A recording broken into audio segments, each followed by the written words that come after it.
Last week saw 4 days of record temperatures, and this week is expected to be even hotter. We now want to welcome to the program Kate Calvin, NASA's chief scientist and senior climate advisor. Good morning. Good morning.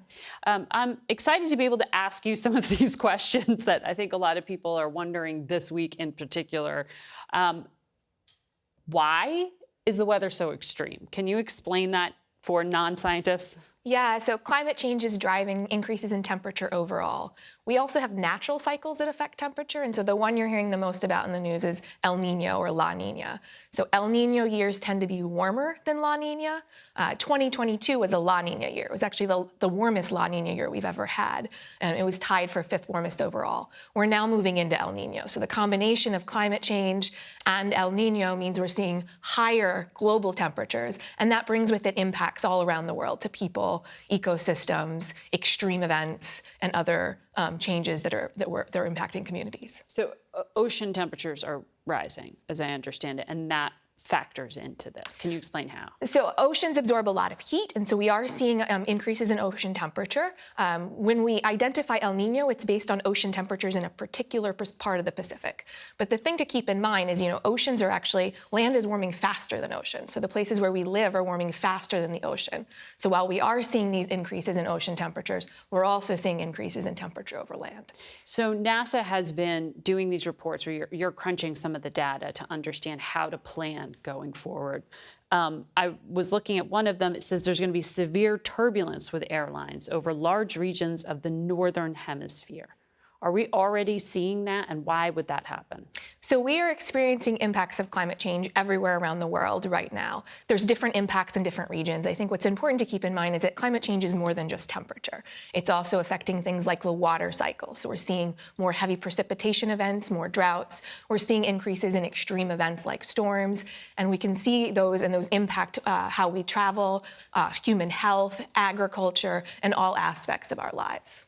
But with the planes, how certain are you that this will happen, or is it already happening? So there's studies that indicate that you can see increases in turbulence linked to climate change. At NASA, some of what we do around aircraft, we have a large aeronautics research team, but we look a lot at how transportation affects climate. So not just climate affecting transportation, but also how it affects it. And so we do a lot of research into making planes more efficient so they use less energy and generate less emissions and contribute less to warming in the future.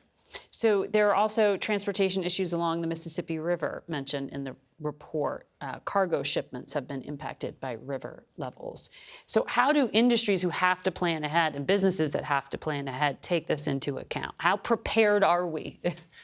So one of the things that we work on is trying to make sure people have access to the information that can support planning. So for river flow, we actually launched a satellite in December called SWAT that's going to give us the first global survey of water running through rivers and lakes. So we'll be able to see how much water is running through those rivers and how that changes over time. And that kind of information can be used to better plan in the future. And so NASA would share that? All of our data is publicly available, and one of the things we're working on now is making it easier to use so that you don't have to process raw satellite data, but instead we give you an indicator that you can interpret and use in your planning. So as an example, we have a tool that's designed for farmers that helps them understand how much water their fields are losing so that they can better plan their irrigation. NASA also put out a report in May that says climate change is contributing to a rise in Lyme disease, possibly, more mosquito-borne illnesses as well. Seasonal allergies are getting worse. I know plenty of people who are complaining about their allergies these past few weeks. My eyes were watering. How concerned do people need to be? So there are a lot of effects of climate change on health. In terms of mosquitoes and other diseases that are carried by insects, what climate change can do is change where the geographic extent of those species. So, mosquitoes need hot conditions, they need water to breed. And so what climate change can do is change that extent so that we see in places where you have malaria, it could shift more northern latitudes or higher altitudes. But there's other effects of climate change. You mentioned pollen. One of the things that we saw here in the northeast of the US recently was about wildfire smoke. So there were wildfires burning in Canada, and the smoke from that came into the US and led to air quality concerns all across the northeastern US. And we'll see more of that with climate change. More of these fires. We'll possibly see at once. more. So what climate change brings is more fire weather. So conditions where it's hot, dry, and windy, more fuel for fire. So more dry vegetation that can burn and can also lengthen the fire season. So we're seeing all of those changes. What we're trying to do, though, is make sure people can be prepared for it. And so we can see where fires are burning now. We can see burn scars and burn perimeters. We can look at how emissions from fire move around the world. Well, and that's what's interesting, is that this isn't just admiring the problem. You're coming up with, here's something you can use to plan for this scenario. But some of it sounds like a science fiction movie in terms of fear. There's something in here about frozen Arctic soils unleashing ancient microorganisms. Has that happened yet? So, in the far north of the world, the soils store a lot of carbon, and there's methane underground. And so, as that thaws, scientists expect that you would see some more emissions associated with it.